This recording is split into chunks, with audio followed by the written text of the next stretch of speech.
Twongeye kubasuhuza mwese mukunda ikiganiro cyacu, ikiganiro makuru kibana. Ikiganiro makuru kibana ni ikiganiro cyiza rero, ni ikiganiro kibera kuri Flash TV ndetse kikanabera kuri YouTube channel ya makuru kibana. Iyo ushaka kureba ibiganiro bya makuru kibana rero ujya kuri YouTube channel ukandika makuru kibana, hanyuma ukabona ibiganiro bigiye bitandukanye. Makuru kibana ni ikiganiro rero kibanda ku myidagaduro, umuco nyarwanda, ubumenyi ku nyamaswa ndetse n'imyidagaduro. Ni ikiganiro rero gihariwe abana kubera ko cyitwa makuru kibana, ariko nanone twigishamo ibintu byinshi bitandukanye bishobora kugira abantu bakuru umumaro, ndetse niyo mpamvu rero makuru kibana aricyo kiganiro kisangwamo n'abantu bose, abana, urubyiruko, abajene, abasaza, kubera ko barimo nk'imyidagaduro, haba harimo ibisakuzo, haba harimo iyobokamana, haba harimo ubumenyi ku nyamaswa. Urumva ko ibyo byose rero haba abana haba n'abantu bakuru ni ibintu baba bakeneye kumenya mu buzima bwabo. Njyewe ikiganiro ni njyewe ugikora, nitwa Uncle Beam, ndetse mba ndi kumwe na Uncle Denichen nkuko mumaze kubimenyera. Nitwe dukora ikiganiro cyitwa makuru kibana. Uncle Beam, Uncle Denichen nk'ibisanzwe kuva kera mu kiganiro makuru kibana, abo bantu nibo baba bakirimo, ndetse tunasuhuza mushuti wacu witwa Uncle Tony. Uncle Tony nawe ni umugabo ndetse akaba n'inshuti yacu, ndetse akaba nawe ari umufana w'ikiganiro makuru kibana, akaba nawe ari umuntu ukunda abana cyane. Turamushuje cyane rero aho aherereye hanze y'u Rwanda, mu bihugu byo mu mahanga i Burayi. So rero Uncle Tony turamushuje cyane kandi turamukunda cyane. Reka rero mbabwire ngo uyu munsi tugiye kuganira ku bintu bigiye bitandukanye, aho n'ubundi tugiye kwibanda kuri content z'ikiganiro cyangwa se kuri segment z'ikiganiro, aho mu kinyarwanda navuga ngo n'uduce tugize iki kiganiro cyacu. Rero nkuko nari maze kubibabwira, tugiye kurebera hamwe uyu munsi muri kamwe mu bice bigize ikiganiro makuru kibana. Nkuko nabakomeje kubibabwira ko ikiganiro makuru kibana kigizwe n'ibice bitandukanye: imyidagaduro, umuco nyarwanda, ubumenyi ku nyamaswa ndetse n'iyobokamana. Uyu munsi tugiye kurebera hamwe ikintu kijyanye n'umuco nyarwanda. Umuco nyarwanda ni iki mu magambo makeya, mu magambo magufi? Umuco nyarwanda cyangwa se umuco ni ikintu Uncle Denichen nigeze kubisobanura, ni ikintu abantu bahuriraho ndetse kikabahuza, kikaba ari ikintu bo ubwabo bahuriraho. Wenda gishobora kuba ari ikintu nko mu muryango abantu bahuriraho, gishobora kuba ari ikintu nko mu gace runaka abantu bahuriraho, gishobora kuba ari ikintu igihugu muri rusange gihuriraho, ndetse gishobora kuba ari no kintu nanone nka famiye y'abantu bakeya ishobora guhuriraho. Umuco rero ni ikintu gishobora kuba ari ikintu kibi cyangwa ari ikintu cyiza. Ubwo urumva rero abantu bashobora guhuzwa n'ikintu kibi cyangwa baganahuzwa n'ikintu cyiza. Nicyo rero cyitwa umuco muri rusange. Noneho tugeze ku muco nyarwanda, aba ari ibindi. Umuco nyarwanda ni iki? Abana, umuco nyarwanda ni iki? Umuco nyarwanda ni ikintu gihuza abanyarwanda, ni indangagaciro zihuza abanyarwanda, ni ibintu rusange, ni ibikorwa byiza bihuza abanyarwanda muri rusange. Harimo nko gusangira, mujya mubona gusangira umuganura, harimo umuganura nabyo ni igikorwa nyarwanda, ni igikorwa cy'umuco nyarwanda. Harimo gusangira, ngira ngo mwajyaga mubibona ko abantu bakundaga gusangira cyane kera, basangira inzoga iri mu gacuma bahererekanya, bagasangira imyumbati n'ibishyimbo biri ku makoma nayo bayashyize ku rukoko. Ngira ngo ibyo byose mwagiye mubibona, ndetse mukomeza kugenda munabibona no mu biganiro byacu bya makuru kibana nkuko muri kugenda mubikurikirana. Ndetse akabaho n'abana, ngira ngo muri kubona ko n'abana nabo bakoraga umuco nyarwanda, bakasangira, urabona ko bari abana harimo umwana uri gusekura. Kera basekuraga isombe, bagasekura imyumbati y'ibivunde kugira ngo bayibyazemo ubugari bwo kurya. Ndetse ukabona n'undi mwana uri gusya. Hari umugani mu kinyarwanda bajya bavuga ngo nta mwana usya aravoma. Buriya gusya rero byari by'abantu bakuru. Impamvu bavugaga ngo nta mwana usya aravoma, gusya byari by'abantu bakuru. Abantu bakuru nibo basyaga, noneho bagatuma abana hehe kuvoma ku mugezi. ngira ngo abantu rero batuye mu byaro cyangwa se abantu bakuriye mu cyaro baza ukuntu twajyaga kuvoma ku mugezi, tukazana amazi ahantu bita kuri kano, cyangwa se tukajya ahantu ku mugezi tukadaha amazi, yabaga ari amazi meza aturuka mu isoko, tukayazana rero mu rugo baba benze cyangwa se kwenga. Muzi icyo ari cyo kwenga? Nabyo ni umuco nyarwanda, ni umuco rero nyarwanda nabyo abantu bahuriyeho. Kwenga ibitoki bikabyazwa umutobe, bikabyazwa inzoga, buriya nzoga munywa ndetse n'umutobe biba byaturutse mu bitoki benze. Hakabaho rero nanone ibikorwa bigiye bitandukanye birimo nko gutabarana, ibikorwa bitandukanye birimo nanone nko gufashanya guhinga. Hari ukuntu nk'umuntu yabaga afite nk'umurima ashaka guhinga, agahamagara abaturanyi bakaza kumufasha guhinga.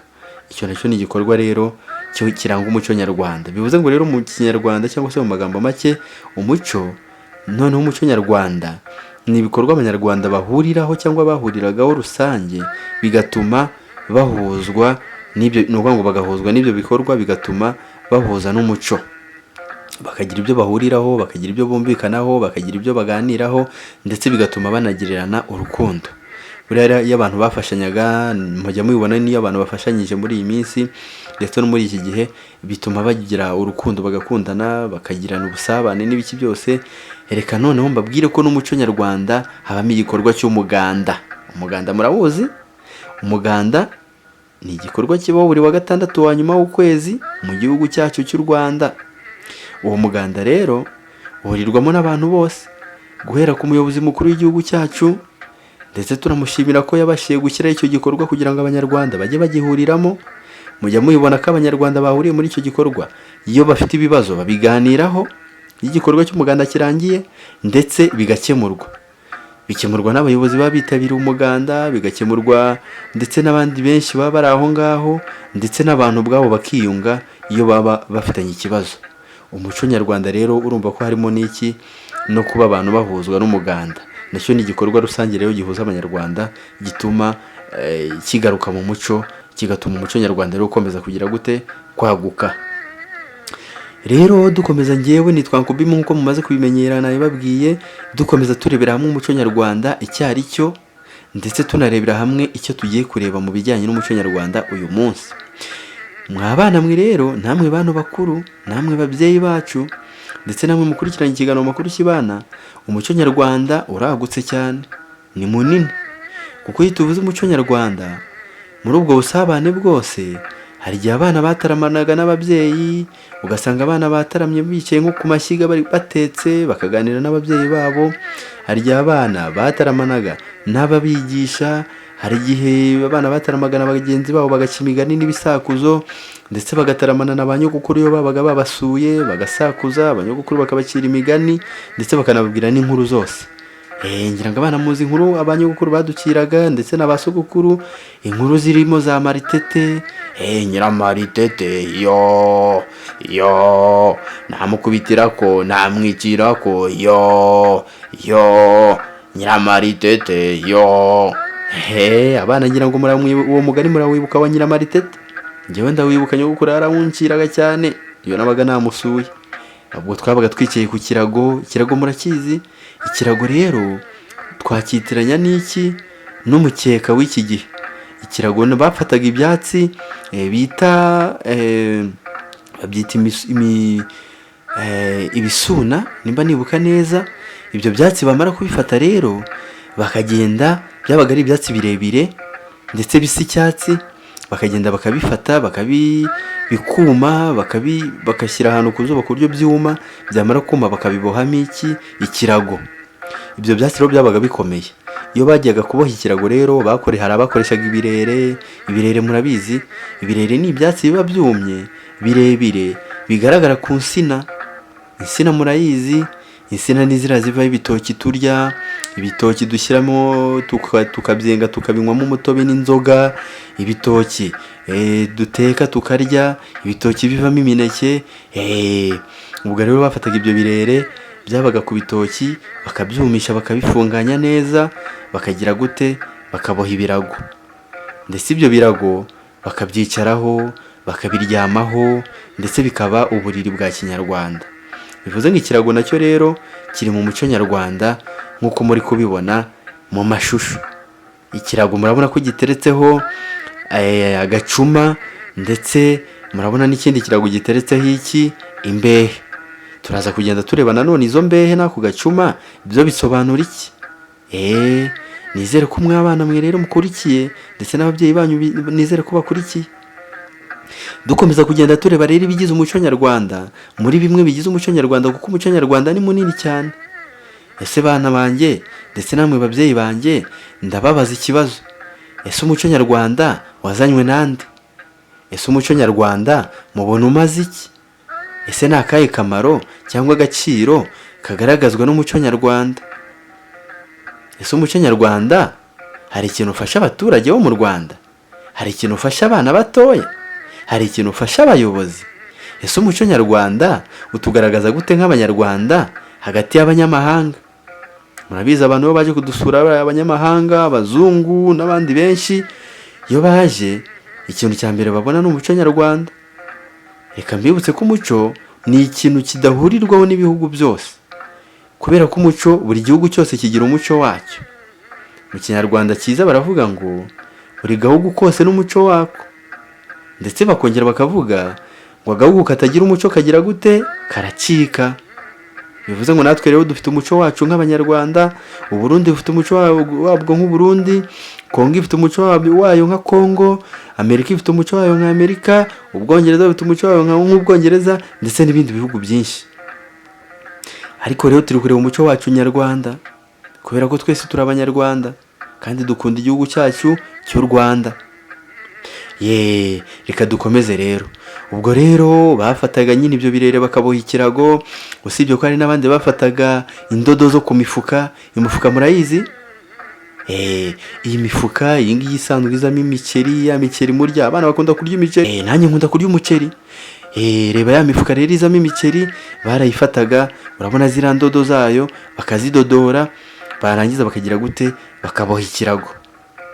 Ikirago rero kibarwa mu buriri bwa kinyarwanda, kuko ikirago bakiryamaho. Ese mwabana mwe nta muntu yigeze aryama ku kirago?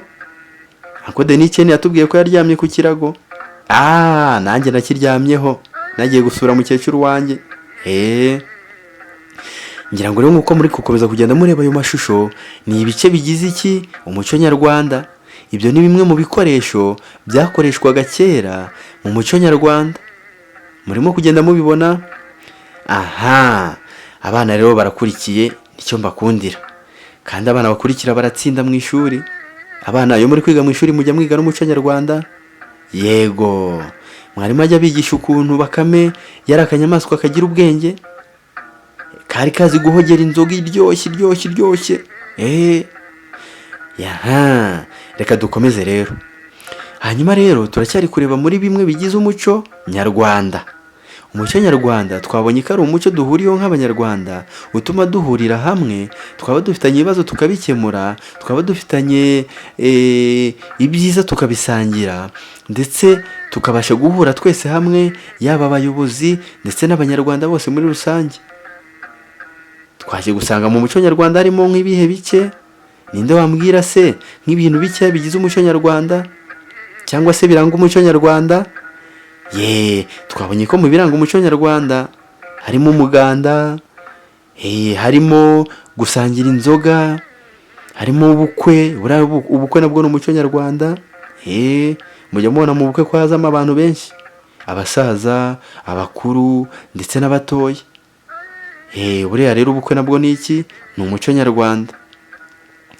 Twakomeje turareba nanone, dusanga umuco nyarwanda harimo n'ukuntu abantu bakuru cyangwa se ababyeyi bo babaga ari kumwe n'abana babo, babaciraga imigani, bakicara imbere y'amashyiga batetse. Amashyiga murayazi? Amashyiga rero ni ariya muri kureba. Murabona ko hariya hariho amashyiga, harimo ndetse n'inkwi. Murabona ko hateretseho n'iki? N'agakono. Yego. Inkono murayizi? Inkono nayo ni isafuriya ya kera.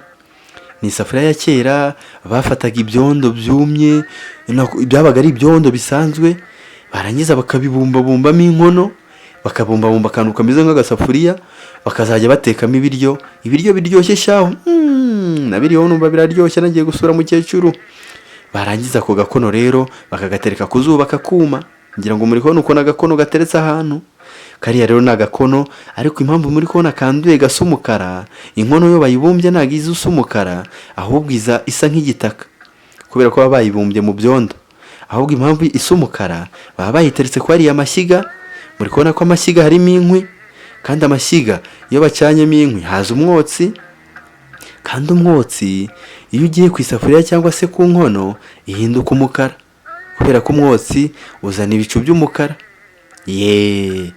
Hanyuma rero murabona ko amashyiga nayo ari ibiranga umuco nyarwanda.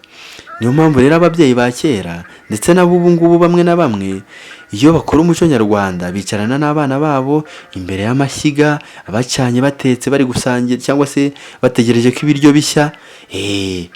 Ndetse rimwe na rimwe abana benshi bakoraga umukoro murawuzi? Yego, umukoro babyita homework mu cyongereza cyangwa devoir mu gifaransa, sibyo? Cyangwa se mtihani mu giswahili. Abana murabyibuka ko twavuze ko tuzajya twiga n'indimi? Yego, kuri Makuru Kibanda tuzajya twiga n'indimi: Ikinyarwanda, Icyongereza, Igifaransa ndetse n'Igiswahili. Izo ni indimi zingahe? Enye. Ni indimi enye tuzajya twiga turi kumwe. Ngaho reka dukomeze. Rero mu muco nyarwanda ababyeyi bakiraga imigani abana bicaye ku mashyiga batetse, bategereje ko ibiryo bishya. Abana bacira imigani myiza. Nakomeje kubabwira umugani wa Nyiramaritete, ngewe niwo nyogokuru yanciraga cyane. Maze Nyiramaritete yari umukobwa, umukobwa mwiza, ariko Nyiramaritete yari azi kuririmba. Noneho Nyiramaritete aragenda aba inshuti y'ikirura. Ikirura murakizi? Ikirura kiragenda kiramukunda. Ikirura ni inyamaswa mwabana mwe. Ariko umugani nzawubakira. Mbabwira ukuntu byarangiye. Kandi murabizi inyamaswa zirya izindi nyamaswa, kandi n'abantu ni inyamaswa. Ese icyo kirura cyariye Nyiramaritete? Ese Nyiramaritete yakundanye n'ikirura? Abana muzakurikire rero ubutaha umugani nzawubakira, umugani w'ikirura na Nyiramaritete. Reka twikomereze umuco nyarwanda. Hanyuma rero bamara guca imigani, ibiryo byamara gushya bakarya, bakajya kuryama. Ubwo baryamaga he? Ku kirago. Noneho reka dufatire hamwe aka kanya, turebere hamwe ku bigize umuco nyarwanda, kuri bimwe mu bice nakomeje kubabwira mu bigize umuco nyarwanda.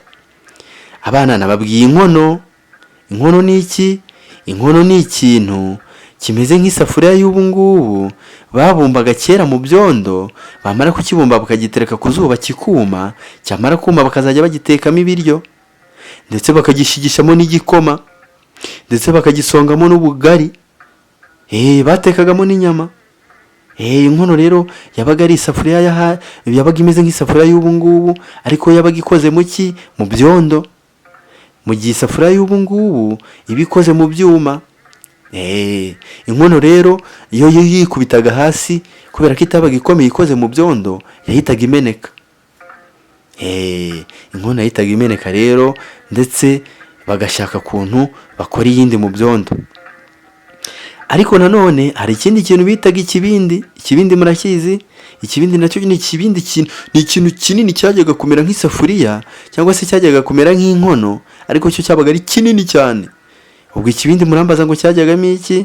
Ikibindi mwabana mwe rero ni ikintu bashyiragamo inzoga, bagashyiramo umutobe, bagashyiramo amazi menshi. Nk'uko mwebwe ubu ngubu mufata ikintu bita ikigega mukabikamo amazi. Ikigega murakizi? Icyo mwita citerne. Ariko kera mu muco nyarwanda ikibindi nicyo babikagamo amazi, bakabikamo inzoga, bakabikamo amasaka. Amasaka ntabwo babikaga mu kibindi, ahubwo amasaka bayabikaga hehe? Mu mutiba.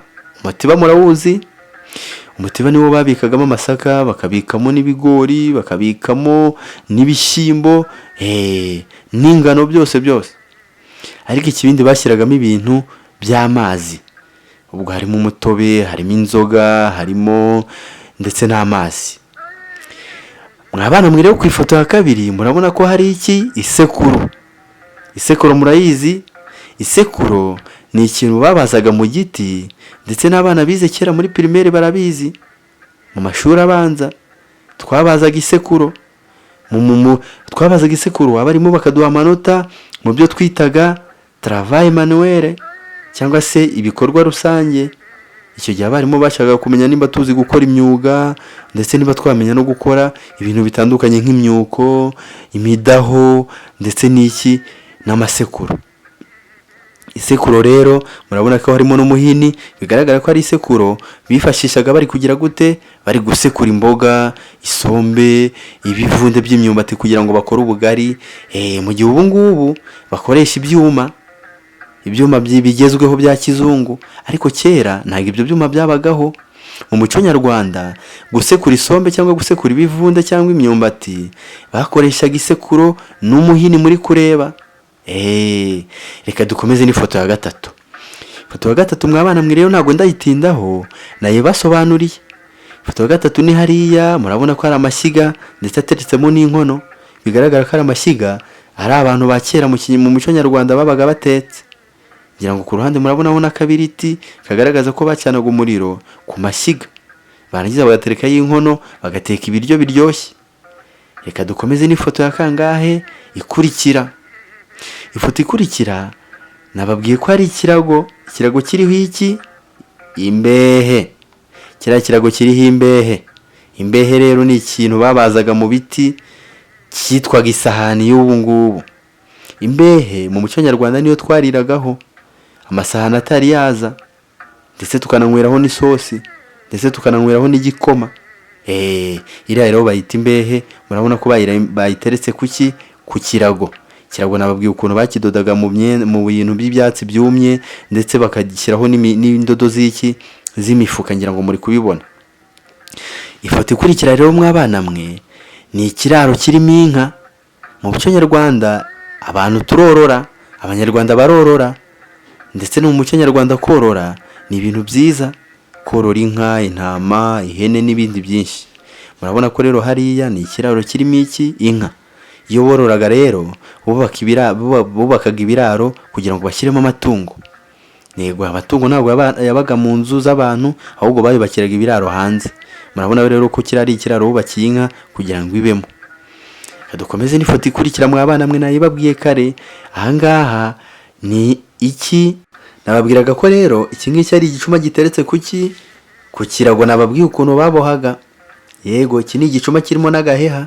Igicuma rero bakifashishaga iyo babaga bari gusangira inzoga, umutobe, ndetse n'ibindi. Ibyo nabyo byarangaga iki? Byarangaga umuco nyarwanda. Mwabantu mwe rero, mwabana mwe inshuti zanjye, ndetse namwe babyeyi, reka nsoreze ahangaha uyu munsi. Aka ni agace ka mbere. Ubutaha tuzarebera hamwe n'ibindi bice bigize umuco nyarwanda, nk'ibikoresho byakoreshwaga harimo urusyo, harimo umuzinga, harimo ibyibo cyangwa se uduseke, amasuka, ndetse n'ibindi. Ibyo byose nabyo tuzabireba mu gice cya kabiri kigize iki? Kigize umuco nyarwanda, mu bice cyangwa se mu bintu biranga umuco nyarwanda. Mwasobanukiwe umuco nyarwanda icyo ari cyo, ndetse mwumvishe n'ibindi bice mu bigize umuco nyarwanda, ndetse nanaberetse cyangwa maze kubereka bimwe mu bikoresho byakoreshwaga mu muco nyarwanda. Nizere ko mwese mwishimye kandi mwanyuzwe. Ubutaha tuzarebera hamwe rero n'ibindi bice ndetse n'ibindi bikoresho bigize iki? Umuco nyarwanda.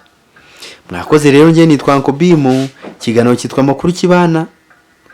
Nizere ko mugiye gukora subscribe ndetse mukohereza n'abandi, mugasharinga kugira ngo n'abandi bamenye ubumenyi, biga umuco nyarwanda, bongere bibuke. Murakoze cyane rero, mwese ndabakunda abana. Bye bye. Ndetse n'ababyeyi mwese ndabakunda. Bye.